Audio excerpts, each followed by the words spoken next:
Hey guys, welcome back. So last time I talked about the three masking techniques that we use almost every single time. And today I'm going to talk about the advanced masking technique, where you use a refined edge brush tool to make your selection way better, especially when you're dealing with hair. Why is hair so tricky? Well, sometimes the hair will blend in with the background. And in this case, if you just do the simple masking, there will still be background in your selection.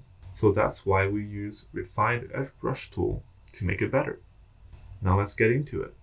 So here I have a picture of a fox, as you can see here. And then we want to take the fox and get rid of all the other snow in this area. So what you want to do first is you want to unlock the image because you have to be able to edit it. And then on the left, select this quick selection tool right here. You click on it and you'll see a little circle.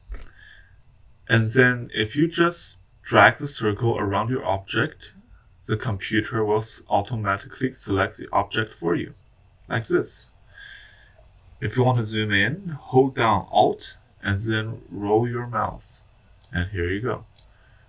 So all you need to do is make a rough selection for now, because we're going to make refined edit later. So this looks pretty good, right? So now what you want to do is you want to go up here, select and mask. Click on it, and then you can see now we're in our little editing area. If we zoom in using this tool right here, you can see the edges are not nearly as good, right? So on the left, you want to use the Refine Edge Brush tool. And then on the setting right here, you want to decrease your hardness. 20 something is good. Spacing is okay. Size, we can adjust it while we're editing it.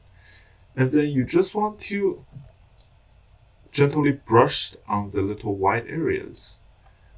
Refine Edge Brush tool is really good when you're editing hairs or any places where sometimes the background color will sink in.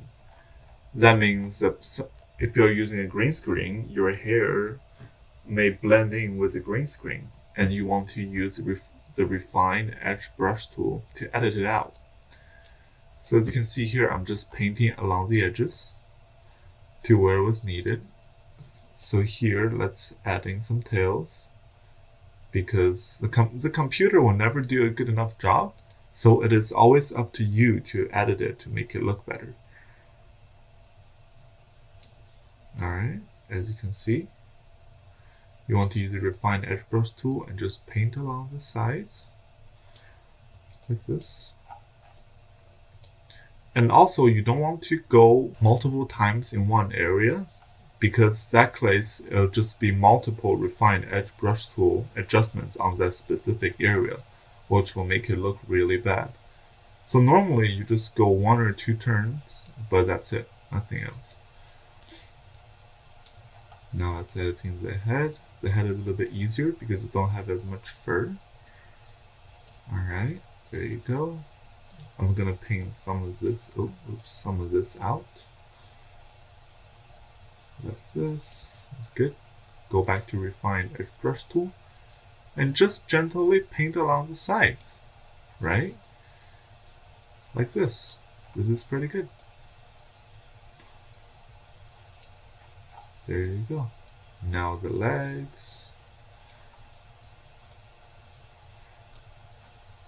So if your object doesn't really have a lot of hair, for example, like a rock, all you want to do is you want to use this brush tool right here and just paint away the areas. So for example, around the feet right here, I'm going to paint back some, for example.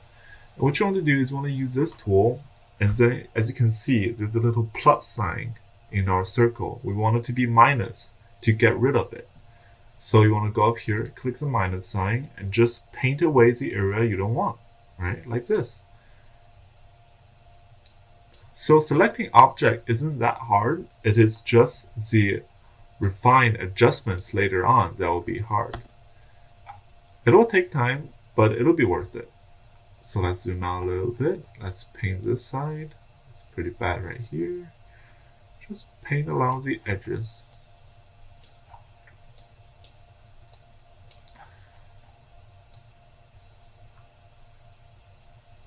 And as you can see, we're almost done. And here you go. So this is a pretty good rough selection. So on the right, you can see a bunch of settings. All you want to look at is contrast, shift edge, and then output 2. The other settings you can mess around with, but these 3 are the most common ones you to use. So for contrast, well, as you can see, it gives the edges a more defined look. If we zoom in on the tail, right here, as you can see, if we increase the contrast, more defined edges. If we decrease it, it's more of a softer edge. So we just want to keep it as soft. Like this is good. And shift edge is kind of similar. As you can see, if we increase the shift edge, there will be more furs. Yeah, let's do a little bit of shift edge. That's good enough. And the other settings you can just mess around with, but I don't really touch them that much. And the last step is always output 2, new layer with layer mask. So in this case, you not only keep your original layer, you also have a new layer with mask. So if you want to hold Control and click on this black mask, if you zoom out, you can see you have an object with a mask selected. And there you go. After that, you can use this mask to create more objects, or you can just further on your editing. I hope you guys enjoyed it.